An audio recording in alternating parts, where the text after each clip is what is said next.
अस्सलाम वालेकुम, कैसे हैं आप सब। आज का हमारा लेसन प्लान है कर भला तो हो भला। इस सब्जेक्ट्स का नाम है, जिस सब्जेक्ट से मैंने लेसन प्लान बनाया, अखलाक की तालीम, मोरल एजुकेशन या मोरल साइंस। ये लेसन प्लान आप हिंदी में भी बना सकते हैं, इंग्लिश में भी बना सकते हैं और उर्दू में तो ये है ही। और मोरल एजुकेशन या मोरल साइंस में भी बना सकते हैं आप इस लेसन प्लान को सेम टू सेम। बस आपको मीडियम चेंज करना है अपना। ये हमारा 7वां लेसन प्लान है। सबसे पहले आपको सबक मंसूबा यानी 7 और लेसन प्लान फिर स्कूल का नाम लिखना होता है। ये आप मेरी पहली वीडियोस देखिएगा, उसको मैंने ये सब इंग्लिश में लिखा हुआ है। तारीख यानी डेट, जमात यानी क्लास, मजमून यानी सब्जेक्ट, घंटा यानी पीरियड, वक्त यानी टाइम। जो आप पीरियड लेंगे वो कितने मिनट्स का होगा, 40 मिनट का होगा। घंटा यानी किस पीरियड में आप ये सब्जेक्ट पढ़ाएंगे या मजमून पढ़ाएंगे, तो ये 5th पीरियड होगा। ये पीरियड कोई भी हो सकता है। और मजमून यानी सब्जेक्ट क्या है, अखलाकी तालीम, और इसको इंग्लिश में बोलेंगे मोरल एजुकेशन या मोरल साइंस। फिर है जमात यानी क्लास, कौन सी है, 6 क्लास को आप पढ़ाने जा रहे हैं और जिस डेट में भी पढ़ाने जा रहे हैं वो डेट मेंशन करनी होती है। फिर आता है उन्वान यानी टॉपिक, जो सब्जेक्ट है उसका टॉपिक क्या है, जो सब्जेक्ट आप पढ़ाएंगे उसका उन्वान क्या है। कर भला तो हो भला, ये टॉपिक है और ये तीनों मीडियम में चल सकता है, क्योंकि इंग्लिश में भी होते हैं ऐसे टॉपिक, हिंदी में भी होते हैं, उर्दू में भी होते हैं। और जो अखलाकी तालीम यानी मोरल एजुकेशन में तो होता ही होता है ये इस टाइप के टॉपिक्स। इस टॉपिक को पढ़ाने का जनरल मकसद क्या है, यानी आम मकसद क्या है, बच्चों में अखलाकी खूबियाँ पैदा करना या उनको पढ़ाना या फ़रोग़ करना। बच्चों में अखलाकियत के ज़रिए उनमें समाजी खूबियों को पैदा करना, यानी बच्चे के अखलाक अच्छे होंगे तो समाज में भी फिर अच्छाइयाँ फैलेंगी। बच्चों में अखलाकियत की जानिब दिलचस्पी पैदा करना, या इनको इंटरेस्ट पैदा करना कि उनके अखलाक अच्छे हों। उनके अखलाक अच्छे होंगे तो हमारा समाज भी फिर अच्छा होगा। तुलबा को रोज़मर्रा की ज़िंदगी में अखलाक की अहमियत को बताना, यानी ये बताना कि अगर हमारे अखलाक अच्छे होंगे तो हम अपने आस पड़ोस वालों के घर में सबके साथ अच्छे से रहेंगे। फिर आता है ख़ास मकसद यानी स्पेसिफिक ऑब्जेक्टिव।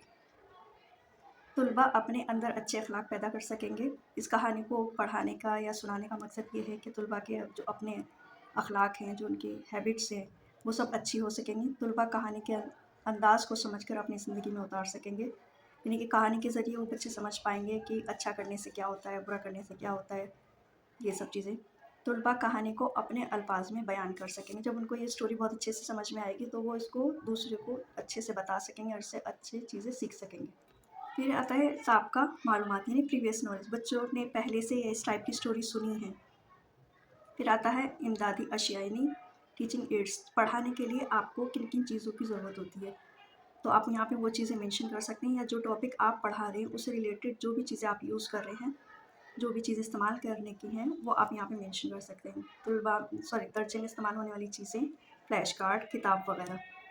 टॉपिक शुरू करने से पहले तमहीदी सवालात यानी स्टार्टिंग क्वेश्चंस, मारूज़ी सवालात इसको बोलते हैं, यानी ऑब्जेक्टिव क्वेश्चंस। जब आप टॉपिक पढ़ाने जाते हैं उससे पहले आप बच्चों की नॉलेज को जज करते हैं, बच्चों की नॉलेज को चेक करते हैं कि बच्चों को कितना आता है।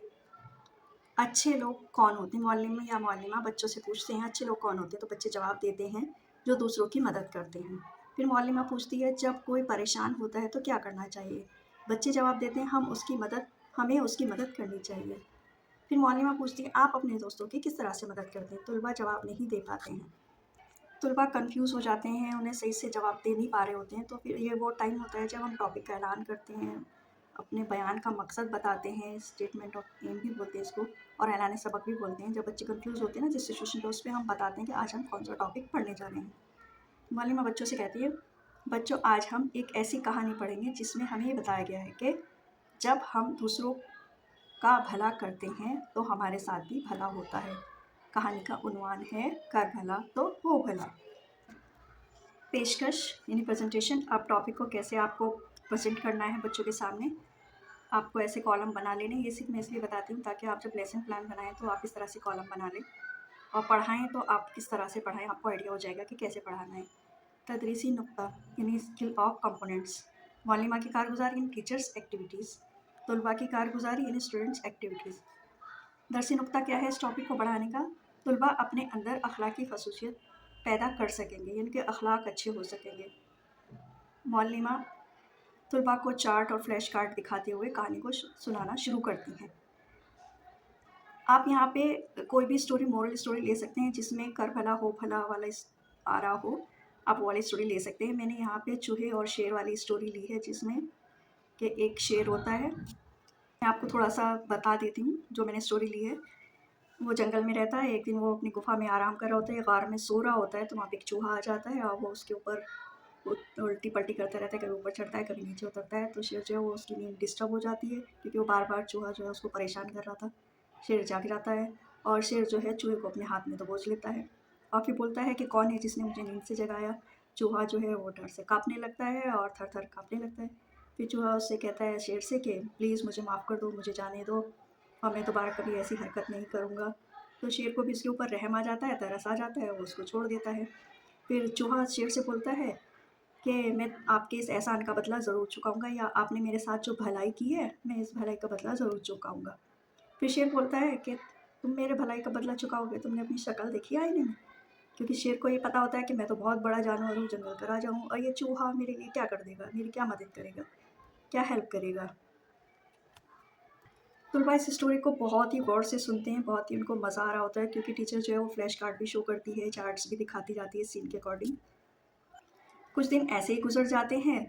तो एक बार क्या होता है, शेर जंगल में शिकार करने के लिए जाता है और उसको नहीं पता होता कि वहाँ पे शिकारी ने एक जाल बिछाया हुआ होता है। शेर जो है जाल में फँस जाता है। अब वो बहुत कोशिश करता है निकलने की, पर नहीं निकल पाता, क्योंकि वो चारों तरफ से जाल में फँस गया था। अब वो ज़ोर-ज़ोर से क्या करे, परेशान हो जाता है। फिर ज़ोर-ज़ोर से दहाड़ना शुरू करता है, यानी ज़ोर-ज़ोर से चिल्लाना शुरू कर देता है, रॉर करना शुरू कर देता है। अब चूहा भी कहीं पे उधर-उधर घूम रहा था, उसने उसकी शेर की आवाज़ सुनता है और वो दौड़ा-दौड़ा भागा हुआ आ जाता है। चूहा शेर को देखकर बहुत परेशान हो जाता है और शेर की आँखों में भी चूहे को देखकर आँसू आने लगते हैं। वो चाहता है कि किसी तरह से मुझे आज़ाद करा दे, किसी तरह से, मतलब वो उससे मिन्नतें कर रहा होता है। फिर चूहा क्या करता है, फटाफट अपने तेज़ दाँतों से जाल को काट देता है। तो इस कहानी का जो इस कहानी से जो सबक मिलता है, शेर ने चूहे की मदद की थी, तो अब बारी थी चूहे की मदद करने की। तो यानी चूहे, भलाई का बदला भलाई से। अब अगर शेर जो है वो चूहे को नहीं छोड़ता, उसको खा जाता, तो फिर शेर जो है वो कैसे आज़ाद होता जाल से। उसने उसके साथ भलाई की थी शेर ने, तो वापस में शेर के साथ भी भलाई ही हुई। तो इसको कहते हैं भलाई का बदला भलाई। आप इसी तरह की कोई भी स्टोरी ले सकते हैं और बच्चों को सुना सकते हैं। मैंने एक्चुअली चूहे और शेर वाली स्टोरी ली थी और उसी के अकॉर्डिंग मैंने ये डिफ़िकल्ट वर्ड लिखे हैं। जो भी स्टोरी आप लेंगे या कहानी आप लेंगे, आप उसी के अकॉर्डिंग ये जो ब्लैक बोर्ड वर्क है, ये आपको कराना है। ये आपका चेंज, अगर आपने स्टोरी चेंज की तो आपका ये भी चेंज हो जाएगा। आपको ये नहीं करना है कि स्टोरी कोई और सुना दी बच्चों को, फिर वर्क कोई और सा करा दिया। सेम ही होना है, जो भी स्टोरी आप बताएँगे वही उसी स्टोरी से रिलेटेड बोर्ड का वर्क होगा। तख्ते सियाह का काम। मुअल्लिमा तख्ते सियाह पर मुश्किल अल्फाज लिखती हैं, जैसे भला, शेर, चूहा, शिकारी, जाल, दहाड़, जंगल, सोना, वार, माफ़ी। फिर आता है इवैल्यूएशन। अब इवैल्यूएशन में क्या है, अब बच्चों को आपने स्टोरी सुना दी है, बच्चों ने बहुत ध्यान से सुनी भी है, बहुत इन्जॉय भी किया है, मज़े किए से सुनी है स्टोरी को। तो अब गार में कौन सो रहा था? अगर बच्चों ने ध्यान से नहीं सुना होगा तो जवाब नहीं दे पाएँगे। गार में कौन सो रहा था? शेर सो रहा था। शेर को किसने जगाया? चूहा उसके ऊपर, शेर के ऊपर नीचे कूद रहा था, तो शेर जाग गया था, तो चूहे ने जगाया। जाल को किसने काटा? चूहे ने काटा था जाल को। इस कहानी से आपको क्या सबक मिलता है? इस कहानी से हमें ये सबक मिलता है, अगर हम किसी के साथ अच्छाई करेंगे, भलाई करेंगे, तो हमारे साथ भी भलाई ही होगा। फिर है घर का काम। अब मुअल्लिमा जो है बच्चों से कहती हैं कि आपकी ज़िंदगी में कोई ऐसा वाक़या आया हो जब आपने किसी की मदद की हो, तो उसके बारे में आपको 10 लाइन्स लिख के लाएँगे, या फिर लाइन्स को बोलते हैं सतर उर्दू में, 10 सतर लिख के लाएँगे। और ये वाला मैंने आपको स्टार्टिंग में बता ही दिया था कि ये वाला लेसन प्लान, आप मोरल एजुकेशन या मोरल साइंस एक ही है। इसको उर्दू में बोलते हैं अखलाकी तालीम, हिंदी, इंग्लिश और उर्दू में तो ये है ही। यानी आप तीनों मीडियम में इस लेसन प्लान को बना सकते हैं और एक और मोरल यानी अखलाकी तालीम में भी बना सकते हैं। तो मिलते हैं नेक्स्ट वीडियो में, तब तक के लिए अल्लाह हाफ़िज़, take care, bye bye, see you.